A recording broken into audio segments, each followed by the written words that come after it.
if I have to contextualize my mother in this conversation, it is this. I'm 48 now, 49 in March. But when I was 7, suddenly one day, me and my other 2 young sisters were given a plate of rice and a black dal to eat. And we were huddled in a room, and there was an urgency in the house. The 3 of us could not see what was urgent. Little did we know that my mother peeps back into the room and says, "Are you done eating lunch?" We said, "Indeed." I was 7, the younger one was 5, the youngest 2. And as the leader of the pack, I said, "Well, what can we do now? It's a Sunday." She says, "Your bags are packed, and now you shall leave with me." I don't remember asking her why the bags were packed. I do remember her sitting in a rickshaw, urgently with a cylinder, bags, 2 girls, waiting for the eldest to join her. And I stood outside my house and I asked her why. She says, "Well, one of the life's complications is that I could not bear a son. So let's go and build a house." So I kept staring at that house, and she was urgent in her bidding, and she said, "Let's leave." She said, "Why would you stare at this house?" And I said, "Guess what? One day I will buy it." Now imagine for a 30-something woman 41 years ago, thinking of a 7-year-old daughter and not knowing what the future holds for her. She took me by the hand, and the rest is history. Came to Delhi, worked double, triple jobs. And one day I did have the money to go back and buy the house.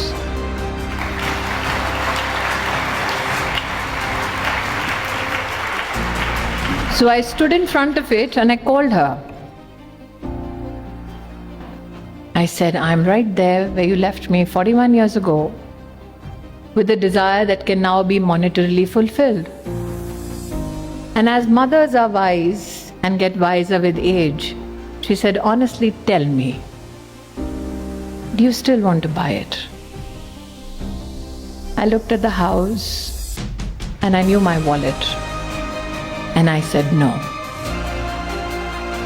She said, "Learn to forgive yourself.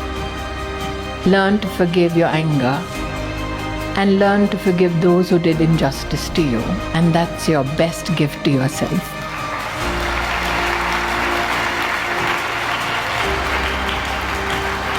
So if you have to be just me, the first lesson, genuinely be in the moment at that time, not necessarily looking at all that glitters, but at looking at whatever brings you peace. Be it a cherry blossom in Japan or in Bengaluru. Just be.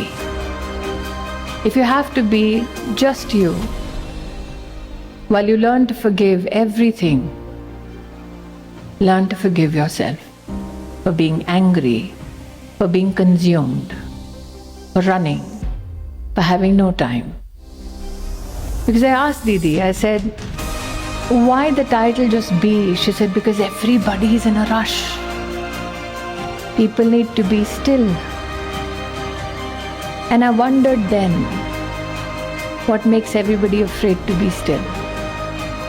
Because when you're still, the one person you need to meet is me.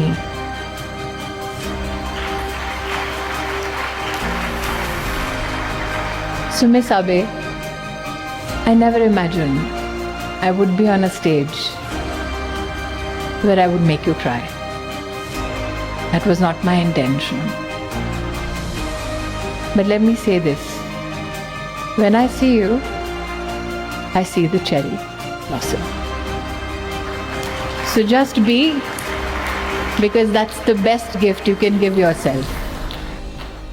Be shy, be adventurous, be tenacious, Be you. Because in the whole world, there can be many copies, but only one me.